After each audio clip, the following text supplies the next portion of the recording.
PKS study material channel में आपका स्वागत है। हम पढ़ रहे हैं भारतीय अर्थव्यवस्था क्लास 11 की NCERT, जिसमें चैप्टर नंबर 3 है उदारीकरण, वैश्वीकरण और निजीकरण। आज हम पढ़ेंगे निजीकरण के बारे में।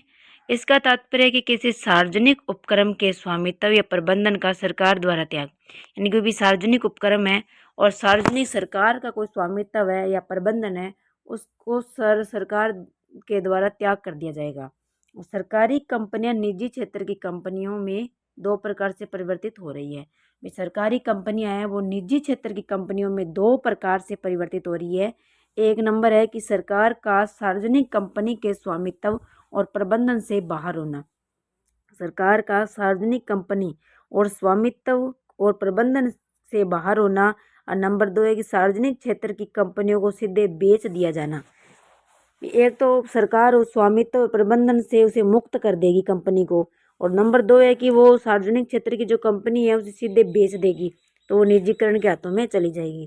किसी सार्वजनिक क्षेत्र के उद्यमों द्वारा, सार्वजनिक क्षेत्र है उनके उद्यमों के द्वारा जो जन सामान्य की एक्टिविटी को बिक्री के माध्यम से निजीकरण को विनिवेश कहा जाता है।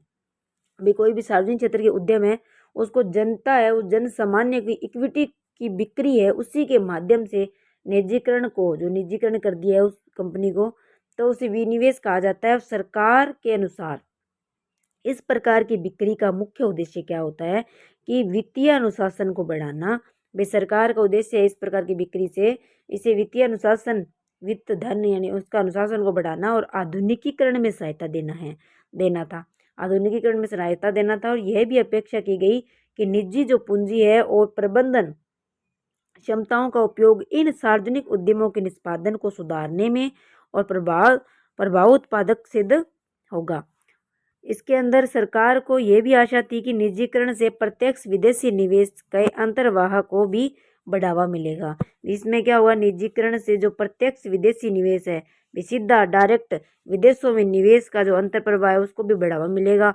और सरकार ने सार्वजनिक उपक्रम जो उपक्रम है उनको प्रबंध किए निर्णयों में स्वतंत्रता प्रदान कर दी। यानी कि सार्वजनिक उपक्रम को जो प्रबंध लगाए हुए थे, जो नियम लगाए हुए थे, जो कानून लगाए गए थे, उनमें जो निर्णयों में थी वो निर्णय में स्वतंत्रता स्वायत्ता प्रदान कर उनकी कार्यकुशलता को सुधारने का प्रयास किया। उदाहरण के लिए कुछ सार्वजनिक उपक्रम को महारत्न, नवरत्न और लघु रत्न का विशेष दर्जा दिया गया। देखे बॉक्स नंबर 3.1।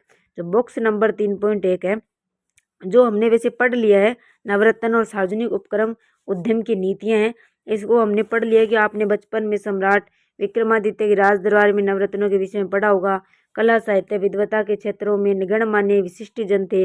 नव उदारवादी वातावरण में सार्वजनिक उपक्रमों की कुशलता बढ़ाने, उनके प्रबंधन में व्यवसायीकरण लाने, उनकी संपर्दा क्षमता में प्रभावी सुधार लाने के लिए सरकार ने सार्वजनिक क्षेत्र के उपक्रमों का चयन कर महारत्न, नवरत्न, लघु रत्न घोषित कर दिया। इसके अंदर कुशलतापूर्वक संचालन और लाभ में वृद्धि के लिए प्रबंधन और संचालन कार्यों के लिए अधिक स्वायत्तता दी गई थी, और लाभ कमा रहे उपक्रमों को भी अधिक परिचालन, वित्तीय और प्रबंधन की सहायता प्रदान की गई थी। ये केंद्र सार्वजनिक क्षेत्र के उद्योगों को भिन्न प्रदान किए गए थे पद। ये पद है महारत्न के इंडियन ऑयल कॉरपोरेशन लिमिटेड, नवरत्न, लघु रत्न, इंडियन रेलवे कैटरिंग और टूरिज्म कॉरपोरेशन लिमिटेड। ये हमने वैसे पिछली कक्षा में हमने ये 3.1 बॉक्स नंबर पढ़ लिया कि इसमें क्या था कि जो सरकार की जो कंपनियां थी सरकार की, उसे निजी क्षेत्र का विशेष दर्जा दे दिया गया और उन्हें छूट दे दी भी। उसमें क्या है कि एक तो सरकार का रोल होता है, तो उसमें केवल सरकार ही अपना वित्त धन खर्च करती है और उस सरकार ही उस उद्योग को चलाती है। लेकिन जब सरकार अपने उस क्षेत्र को स्वतंत्रता प्रदान कर दे, इसमें मतलब निजी भूमिका भी निभाने को दे दे, तो उसमें कुछ सुधार हो सकता है। और इसमें क्या होगा कि निजीकरण से वित्त और जो धन है उसको भी अनुशासन आएगा, वित्तीय अनुशासन होगा और जो आधुनिकीकरण को भी बढ़ावा मिलेगा। इसके लिए विशेष दर्जा दिया गया इनको, जो सार्वजनिक उपक्रम थे। उसके बाद है कि ये बॉक्स बाद में पढ़ेंगे। एक बार है वैश्वीकरण। जो वैश्वीकरण से क्या आशय है, यद्यपि वैश्वीकरण का मतलब क्या है, वैश्वीकरण किसी अर्थव्यवस्था के विश्व अर्थव्यवस्था के साथ एकीकरण के रूप में जाना जाता है। यानी कि वैश्वीकरण किसी अर्थव्यवस्था का, कोई भी अर्थव्यवस्था है उसका विश्व अर्थव्यवस्था के साथ, यानी भारत है तो भारत का किसी अन्य देश के साथ एकीकरण के रूप में जाना जाता है, जो एक जटिल परिघटना है। यह उन सभी नीतियों का परिणाम है जिनका उद्देश्य है विश्व को परस्पर निर्भर और अधिक एकीकृत करना।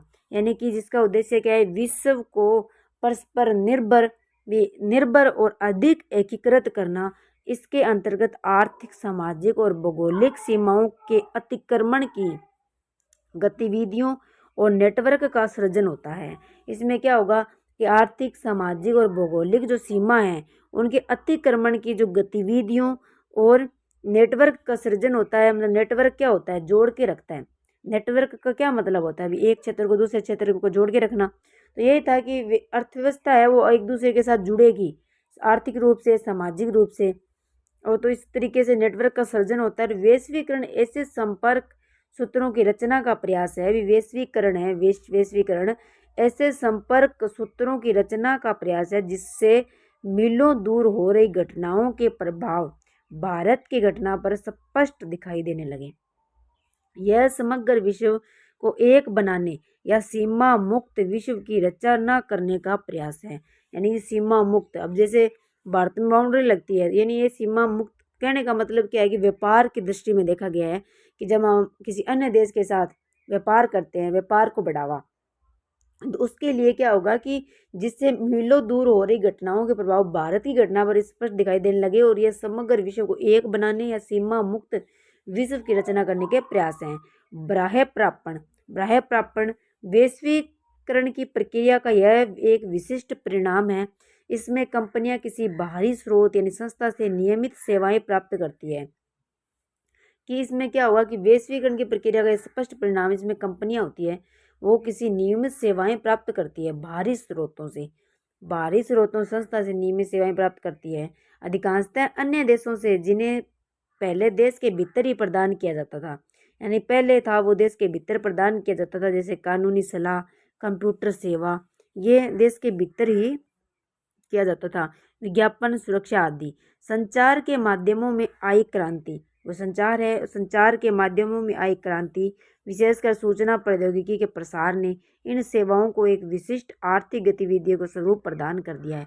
यानी कि जो संचार जैसे नेटवर्क है, इनसे हम एक दूसरे मतलब दूर तक हर वैश्वीकरण का क्या मतलब, यहाँ व्यापार होता है कोई वस्तुओं का उद्योगों में, तो उसका सीधा प्रभाव पड़ता है वैश्वीकरण सबको। मतलब संचार के माध्यम से आई क्रांति है, ये संचार के माध्यम से क्रांति आई और विशेषकर आया सूचना प्रौद्योगिकी के प्रसारण ने अब इन सेवाओं को एक विशिष्ट आर्थिक गतिविधि का स्वरूप प्रदान कर दिया है।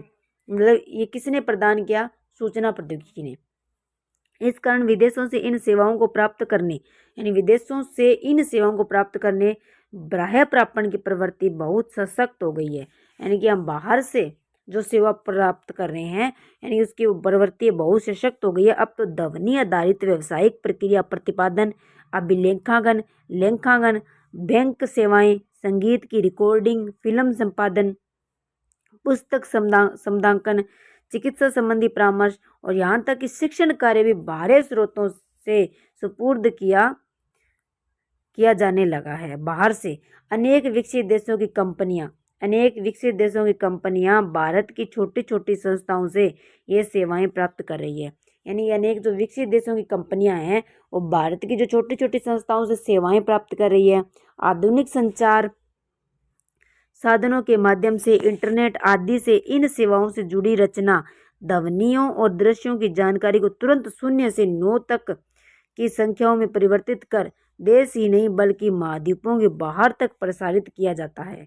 अब तो अधिकांश बहुराष्ट्रीय कंपनियों के साथ साथ अनेक छोटी बड़ी कंपनियां भारत से ये सेवाएं प्राप्त करने लगी है। यानी कि जब बाहर के देश हमारे देश से जुड़ रहे हैं, यानी कि छोटी बड़ी कंपनियों से सेवा प्राप्त करने लगी है, क्योंकि भारत के अंदर इस तरह की कार्य बहुत कम लागत में और उचित रूप से निष्पादित हो जाते हैं। भारत की निम्न मजदूरी दर यानी कम मजदूरी दर तथा कुशल श्रम की शक्ति उपलब्धता ने सुधारोपरांत इसे विश्व स्तरीय बाह्य प्रापण एक गंतव्य बना दिया है। यानी कि यहाँ पर जो मजदूरी दर है वो कम है और कुशल श्रम शक्ति ने उपलब्धता ने सुधारोपरांत से, उसके सुधार से विश्व स्तरीय बाह्य प्रापण यानी बाहर हम सेवा प्रदान कर रहे हैं। हमारा भारत बाहर विकसित देशों को सेवा प्रदान कर रहा है। विश्व व्यापार संगठन विश्व व्यापार संगठन से क्या मतलब है कि व्यापार और सीमा शुल्क महासंधि गेट यानी व्यापार और सीमा शुल्क महासंधि के परिवर्ती विश्व व्यापार संगठन WTO का गठन 1995 में किया गया। उस महासंधि की रचना विश्व व्यापार प्रशासक के रूप में, यानी कि एक तरीके से विश्वों के अंदर जो व्यापार करने के लिए, आपस में व्यापार करने के लिए विश्व व्यापार संगठन बनाया गया WTO। इसका गठन 1995 के अंदर किया गया। तो इसकी जो महासंधि हुई इसके अंदर, उस महासंधि की रचना विश्व व्यापक प्रशासक के रूप में 23 देशों ने मिलकर 1948 में की थी। इसमें 23 देश मिलकर इन्होंने इसका गठन किया। उसका उद्देश्य सभी देशों को विश्व व्यापार में समान अवसर सुलभ कराना, यानी कि विश्व व्यापार में क्या होगा कि जिसमें अलग अलग अन्य अन्य देशों से प्रोडक्ट आएगा, उस विश्व व्यापार में उनको समान अवसर सुलभ कराया जाएगा। तो इनका उद्देश्य यही था कि समान अवसर सुलभ कराना था। विश्व व्यापार संगठन का उद्देश्य है ऐसी नियम आधारित व्यवस्था की स्थापना है जिसमें कोई देश मनमाने ढंग से व्यापार के मार्ग में बाधा खड़ी न कर पाए। कोई भी देश है वो मनमाने ढंग से व्यापार का जो मार्ग है उसमें बाधा खड़ी न कर पाए। और साथ ही इसका उद्देश्य सेवाओं के सृजन और व्यापार को प्रोत्साहन देना भी है। इस सेवाओं का सृजन और व्यापार उसको प्रोत्साहन देना भी है ताकि विश्व के संसाधनों का इष्टतम स्तर तक उपयोग हो और पर्यावरण का भी संरक्षण हो सके, यानी ताकि विश्व के जो संसाधन है उनका इष्टतम यानी कि उच्चतम स्तर पर इनका प्रयोग हो और पर्यावरण को भी संरक्षण हो सके। विश्व व्यापार संगठन की संधियों में, विश्व व्यापार संगठन की संधियों के अंदर द्विपक्षीय और बहुपक्षीय व्यापार को बढ़ाने हेतु उसमें वस्तुओं के साथ साथ सेवाओं के विनिमय का भी स्थान दिया गया, यानी कि इसमें वस्तुओं के साथ साथ सेवा का लेन देन, इस सेवाओं का विनिमय भी स्थान दिया गया। विनिमय का मतलब होता है लेन देन, तो स्थान दिया गया। ऐसा सभी सदस्य देशों के प्रशुल्क और अप्रशुल्क अवरोधकों को हटाकर तथा अपने बाजारों को सदस्य देशों के लिए खोलकर किया गया। विश्व व्यापार संगठन के एक महत्वपूर्ण सदस्य के रूप में भारत विकासशील विश्व हितों का संरक्षण करते हुए, यानी कि विश्व व्यापार संगठन के महत्वपूर्ण सदस्य के रूप में भारत विकासशील विश्व के हितों का संरक्षण करते हुए न्यायपूर्ण विश्व स्तरीय व्यापार व्यवस्था के नियम और सुरक्षात्मक व्यवस्थाओं की रचना में सक्रिय भागीदार रहा है। भारत ने व्यापार के उदारीकरण की अपनी प्रतिबद्धता को बनाए रखा है। उदारीकरण का मतलब होता है सरल, तो व्यापार करने के जो नियम और कानून एकदम सरल, तो भारत ने व्यापार के उदारीकरण की अपनी जो प्रतिबद्धता को बनाए रखा है। इसके लिए इसने आयात से अनेक परिमाणात्मक प्रतिबंध हटाए, यानी कि इसके लिए क्या किया, जो हम बाहर से अन्य देशों से जो वस्तुएं आयात करते हैं तो उसके अनेक जो परिमाणात्मक प्रतिबंध थे वो हटाए हैं और प्रशुल्क जो दरों को भी बहुत कम किया है ताकि अन्य देशों की जो वस्तुएं उनको बढ़ावा भी मिल सके। कुछ विद्वानों को आशंका है कि विश्व व्यापार संगठन में भारत की सदस्यता का कोई औचित्य नहीं है, उसका कोई औचित्य नहीं है, क्योंकि विश्व व्यापार का अधिकांश भाग तो विकसित देशों के बीच ही होता है, यानी कि इसका कोई औचित्य नहीं है। विश्व व्यापार अधिकांश भाग तो विकसित देश है, यानी कि जो विकसित हो चुके हैं तो उनके देशों के बीच होता है। उनका यह भी मानना है कि विकसित देश अपने देशों में जहाँ कृषि सहायता दिए जाने को लेकर शिकायत करते हैं, वही विकासशील देश अपने बाजारों को विकसित कर देशों के लिए खोले जाने वाले मजबूर करने को लेकर छला हुआ महसूस करते हैं। वे देश विकासशील देशों को अपने बाजारों में किसी न किसी बहाने प्रवेश करने से रोकने का प्रयास भी करते हैं। क्या आपको ऐसा लगता है कि विश्व व्यापार संगठन तो गरीब देशों को छलने की व्यवस्था मात्र है, यानी कि इन्होंने कहा है कुछ अर्थशास्त्रियों ने कि विकसित देशों ने अपने देशों में जहाँ कृषि के लिए जो सहायता दी जाती है दिए जाने को लेकर शिकायत करते हैं, वहीं जो विकासशील देश है वो अपने बाजारों को विकसित देशों के लिए, जो विकसित देश है उनके लिए खोले जाने को मजबूर करने को लेकर छला हुआ महसूस करते हैं। वे देश विकासशील देशों को अपने जो बाजारों में किसी न किसी बहाने प्रवेश करने से रोकने का प्रयास भी करते हैं। क्या आपको ऐसा लगता है कि जो विश्व व्यापार संगठन है वो देशों को छलने का प्रयास कर रहे हैं? आगे है कि सुधाराकालीन भारतीय अर्थव्यवस्था की एक समीक्षा। तो हम इसके अंदर एक जो रह गया है वो बॉक्स पढ़ लेते हैं उस बॉक्स के बारे में कि विश्व स्तरीय पद छाप 3.2। तो इसमें क्या है, जो वैश्वीकरण के कारण अब अनेक भारतीय कंपनियां भी विदेशों में अपने पैर फैलाने लगी है। यानी वैश्वीकरण से क्या होगा, विश्व के साथ जुड़ना। तो इसमें जो भारतीय कंपनियां विदेशों में पैर फैलाना, उदाहरण के लिए ओएनजीसी विदेश भारतीय सार्वजनिक क्षेत्र की एक सहायक तेल एवं प्राकृतिक गैस निगम है जो तेल और गैस की खोज में लगी हुई है और 16 देशों में इसकी उत्पादन परियोजनाएं हैं। टाटा स्टील 1907 में स्थापित एक निजी कंपनी है। टाटा स्टील एक निजी कंपनी है, 26 देशों में कार्यरत है। 50 देशों में अपने उत्पादों को बेचने के लिए दुनिया की शीर्ष 10 वैश्विक स्टील कंपनियों में से एक है। यह अन्य देशों में लगभग 50,000 लोगों को रोजगार देती है। HCL टेक्नोलॉजीज भारत में शीर्ष 5 IT कंपनियों में से एक है और जिसके 31 देशों में कार्यालय हैं और लगभग 15,000 व्यक्ति विदेश में कार्यरत हैं। डॉक्टर रेड्डीज लेबोरेटरीज शुरू में बड़ी भारतीय कंपनियों को दवा के सामान की आपूर्ति के लिए एक छोटी सी कंपनी थी। आज दुनिया भर में विनिर्माण संयंत्र के अनुसंधान केंद्र हैं। हमने ये पढ़ लिया बॉक्स जिसमें हम वैश्वीकरण को देखा कि इसमें भारत है वो अन्य कई देशों में अपनी सेवा प्रदान कर रहा है। अब आगे पढ़ते हैं हम कि जिसके अंदर सुधारकालीन भारतीय अर्थव्यवस्था की एक समीक्षा। अब तो सुधार कार्यक्रम है, वो सुधार कार्यक्रम तो आरंभ हुए 1.5 दशक हो चुके हैं। यानी कि 1.5 दशक का मतलब 1 दशक और आधा दशक हो चुके हैं। दशक का मतलब होता है 10 साल। तो 10 साल यानी कि 10 साल और 10 साल के बाद 15 साल। दशक का मतलब होता है 10 साल, दशक यानी कि हो चुके। आइए इस अवधि में भारतीय अर्थव्यवस्था के निष्पादन की समीक्षा करें। अर्थशास्त्री किसी अर्थव्यवस्था की समृद्धि का मापन सकल घरेलू उत्पाद द्वारा करते हैं। अर्थशास्त्र है वो किसी अर्थव्यवस्था की जो समृद्धि का मापन यानी सकल घरेलू उत्पाद से करते हैं। सकल घरेलू उत्पाद में वृद्धि दिखाई देती है तो उन्हें लगता है कि अर्थव्यवस्था में समृद्धि हो रही है। 3.1 सारणी के अंदर इस सारणी में विभिन्न अवधियों में सकल घरेलू उत्पाद की समृद्धि दिखाई गई है। सकल घरेलू उत्पाद की दर 1980 में 91 में 5.6% से बढ़कर 2007-12 में 8.2% हो गई, यानी कि बढ़ोतरी हुई है। सुधार अवधि में कृषि की समृद्धि दर में गिरावट आई है। जो कृषि की समृद्धि दर है उसमें गिरावट आई है, जबकि औद्योगिक क्षेत्र में उतार चढ़ाव और सेवा क्षेत्र में समृद्धि दर में बढ़ोतरी हुई है। कृषि में समृद्धि दर में गिरावट आई है, कृषि में कमी हुई है और औद्योगिक क्षेत्रों में और सेवा क्षेत्र में वृद्धि हुई है। यह स्पष्ट है कि समृद्धि है वो सेवा क्षेत्र के बढ़ते योगदान का परिणाम है। 12वीं जो पंचवर्षीय योजना थी 2012 से 2017 में सकल घरेलू उत्पाद समृद्धि दर 9 से 9.5% का लक्ष्य रखा गया और इस लक्ष्य की प्राप्ति के लिए कृषि उद्योग और सेवा क्षेत्र में 4 से 4.2 कृषि में और 9.6 से 10.9 है उद्योगों के अंदर और सेवा में 10% की दर प्रगति होनी चाहिए। वैसे कई विशेषज्ञों ने अब इतनी उच्च समृद्धि दर के प्रक्षेपणों की व्यवहारिक धारणता को लेकर प्रश्न भी उठाए हैं।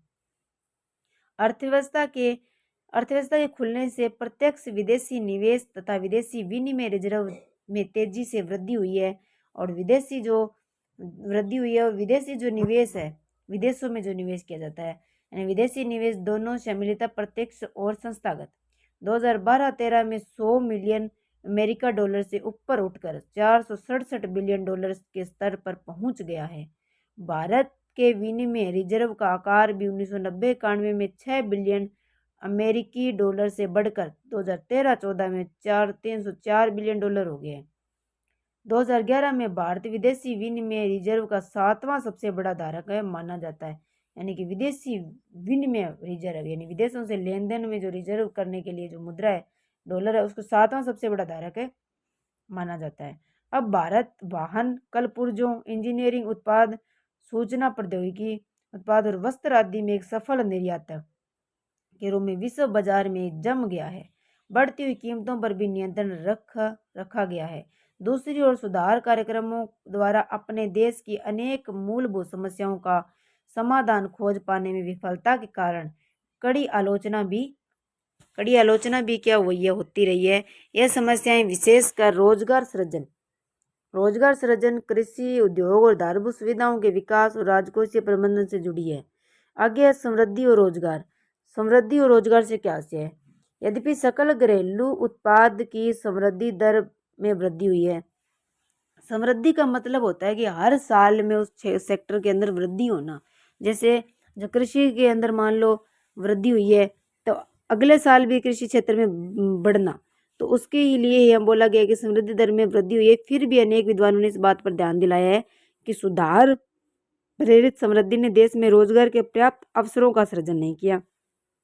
ये नहीं है कि समृद्धि हो रही है तो इसका मतलब ये नहीं है कि रोजगार के पर्याप्त अवसरों का सृजन हुआ हो, सृजन नहीं किया। आपको रोजगार और समृद्धि के विभिन्न आयाम के अंतर संबंध अगले अध्याय में विचार से समझाए जाएंगे। कृषि में सुधार कार्यों से कृषि को कोई लाभ नहीं हो पाया है। कृषि की समृद्धि दर कम होती जा रही है। सुधार अवधि के अंदर कृषि क्षेत्र में सार्वजनिक व्यय, विशेषकर आधारिक संरचना, सिंचाई, बिजली, सड़क निर्माण, बाजार संपर्क और शोध प्रसार आदि पर व्यय में काफी कमी आई है और हरित क्रांति में इसकी महत्वपूर्ण भूमिका रही थी। साथ ही उर्वरक साइकी की समाप्ति ने भी उत्पादन लागतों को बढ़ा दिया है। इसके छोटे और सीमांत किसानों पर बहुत ही गंभीर प्रभाव पड़ा है।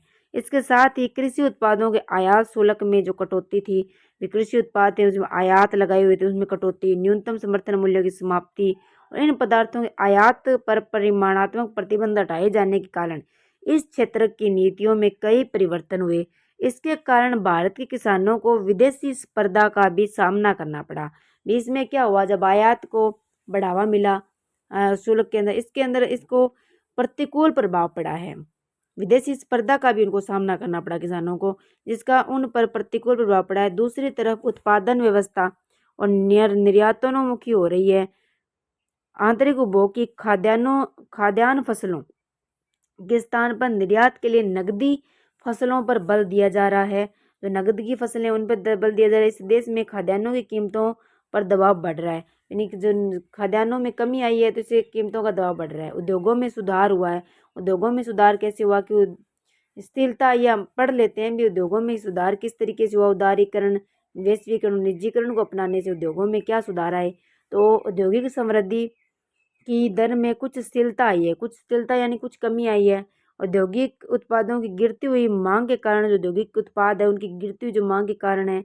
मांग में गिरावट के कई कारण हैं, जैसे सस्ते आयात आधारित संरचना से अपर्याप्त निवेश आदि। वैश्वीकरण की व्यवस्था में विकासशील देश अपने अर्थव्यवस्थाओं को विकसित देशों की वस्तुएं और पूंजी प्रवाह को प्राप्त करने के लिए खोल देने के लिए बाध्य हुए हैं। यानी कि जो जो विकासशील देश हैं वो अपनी जो अर्थव्यवस्था को विकसित देशों की वस्तुओं और पूंजी प्रवाह को प्राप्त करने के लिए खोल देने के लिए बाध्य हुए हैं। और उन्होंने अपने उद्योगों को आयातित वस्तुओं से, जो आयात हम वस्तुएं कर रहे थे, उन आयातित वस्तुओं से प्रतिस्पर्धा का खतरा मोल ले लिया। और सस्ते आयातों ने घरेलू वस्तुओं की मांग को, जो सस्ते आयात किए उनसे घरेलू जो वस्तुओं की मांग को प्रतिस्थापित कर दिया। अब लोगों ने, जनता ने क्या किया, अभी उपभोक्ता है वो आयात कर रहा है बाहर की वस्तुओं को। सस्ते आयात ने, जो सस्ता आयात हुआ तो उससे जो हमारी घरेलू वस्तुएं हैं उनकी मांग थी वो हुई नहीं, उनकी मांग को प्रतिस्थापित कर दिया। निवेश में कटौती के कारण भी बिजली सहित आधारिक संरचनाओं की पूर्ति अपर्याप्त बनी रही हुई है। इसी कारण प्राय समझा जा रहा है कि विदेशियों के माल में बेरोक टोक आवागमन, बिना रोके टोके जो आवागमन हो रहा है को सहज बनाकर गरीब देशों के स्थानीय उद्योग और रोजगार की जो संभावनाएं, स्थानीय उद्योगों और रोजगार को संभावनाओं को के लिए वैश्वीकरण की पूरी तरह से बर्बाद करने वाली परिस्थितियों की रचना कर रहा है। यानी इससे क्या हो रहा था, वैश्वीकरण हम अपना रहे थे, विश्व के साथ व्यापार करने की दृष्टि को अपना रहे थे। इसमें क्या हो रहा था, हम भाई बाहर से जो वस्तुएं थी उनके आयात पर प्रतिबंध थे वो लगा दिए, हटा दिए गए। इससे जो सस्ता आयात हो रहा था उससे क्या हो रहा था कि उपभोक्ता है वो बाहर से सस्ती हुई वस्तुओं को खरीद रहा है और जो घरेलू वस्तुएं हैं उनको मांग ही नहीं कर रहा है उसकी। तो इससे क्या होगा कि वैश्वीकरण की पूरी तरह से बर्बाद करने वाली परिस्थितियों का रचना कर रहा है। यही नहीं, भारत जैसे गरीब देशों को अभी विकसित देशों में विद्यमान उच्च अप्रशुल्क अवरोधकों के कारण उनके बाजारों में प्रवेश के उपयुक्त अवसर नहीं मिल पा रहे हैं। इन्हें क्या मिल नहीं पा रहे, बाहर के देशों में उपयुक्त अवसर नहीं मिल पा रहे। यद्यपि भारत में वस्त्र परिधान आदि के व्यापार में सभी कोटा आदि प्रतिबंध हटा दिए हैं। भारत के जो वस्त्र परिधान आदि के जो व्यापार थे उसे जो कोटा और से प्रतिबंध सभी कोटा आदि के प्रतिबंध हटा दिए गए। अभी भी संयुक्त राज्य अमेरिका ने भारत और चीन से इनके आयातों से अपने कोटा प्रतिबंध नहीं हटाए हैं। इन्होंने अभी तक प्रतिबंध नहीं हटाए हैं। विनिवेश प्रतिवर्ष जो सरकार सार्वजनिक उद्यमों में विनिवेश के कुछ लक्ष्य निर्धारित करती है। वर्ष 1991-92 में उसने निवेश द्वारा 2500 करोड़ रुपए जुटाने का लक्ष्य रखा था। सरकार उस लक्ष्य से 3040 करोड़ अधिक जुटा पाने में सफल रही। वर्ष 2013-14 में लक्ष्य जो लगभग 56,000 करोड़ का विनिवेश था, जो उपलब्धि लगभग 26,000 करोड़ की रही। इस प्रक्रिया के आलोचकों का कहना है कि सार्वजनिक उपक्रमों की जो परिसंपत्तियां हैं, सार्वजनिक उपक्रमों की परिसंपत्तियों को औने पौने दामों में निजी व्यापारियों को बेचा जा रहा है। दूसरे शब्दों में हम बात करें, इस प्रक्रिया से सरकार को बहुत घाटा उठाना पड़ रहा है। साथ ही विनिवेश से प्राप्त राशि का उपक्रमों के विकास के लिए प्रयोग नहीं किया गया। तो विनिवेश से जो प्राप्त राशि हुई है उसको उपक्रमों के अंदर विकास के लिए प्रयोग नहीं किया गया, न ही इसे सामाजिक आधारित संरचनाओं के विनिर्माण पर खर्च किया गया। यह राशि सरकार के बजट, जो सरकार का बजट है, उसके राजस्व घाटे को कम करने में लग गई। और क्या आप सोचते हैं कि सरकारी कंपनियों की कार्यकुशलता सुधार लाने का सबसे अच्छा रास्ता उनकी परिस्थितियों के हिस्सों को बेचना है? आगे है सुधार और राजकोषीय नीतियां। आर्थिक सुधारों ने जो आर्थिक सुधार की जो नीतियां थी, आर्थिक सुधारों ने जो सामाजिक क्षेत्र के अंदर सार्वजनिक व्यय की वृद्धि पर विशेष रूप से रोक लगा दी है। इस अवधि में कर घटाकर, जो कर टैक्स है उसे घटाकर, कर वंचन यानी कर चोरी, कर घटाकर और कर वंचन नियंत्रित कर राजस्व संग्रह बढ़ाने की नीतियों के यथोचित सकारात्मक प्रभाव नहीं मिल पाए हैं। यही नहीं, सीमा शुल्क की दरों में कटौती तो सुधार कार्यों का आवश्यक अंग है। अतः उन दरों को बढ़ाकर अधिक राजस्व जुटाने का मार्ग बंद हो चुका है। विदेशी निवेश आकर्षित करने के लिए निवेशकों को कई प्रकार से कर प्रोत्साहन दिए गए। इससे भी कर राजस्व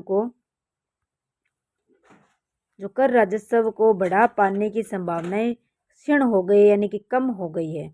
इन विश्व का विकास और जन कल्याण आदि पर होने वाले व्यय और नकारात्मक प्रभाव पड़ा है। यानी कि उदारीकरण, निजीकरण और वैश्वीकरण से भी इनसे क्या प्रभाव पड़ा? कृषि उद्योगों और निवेश के अंदर सुधार और राजकोषीय नीतियों के ऊपर। अब आगे है निष्कर्ष। उदारीकरण, निजीकरण की नीतियों के माध्यम से वैश्वीकरण के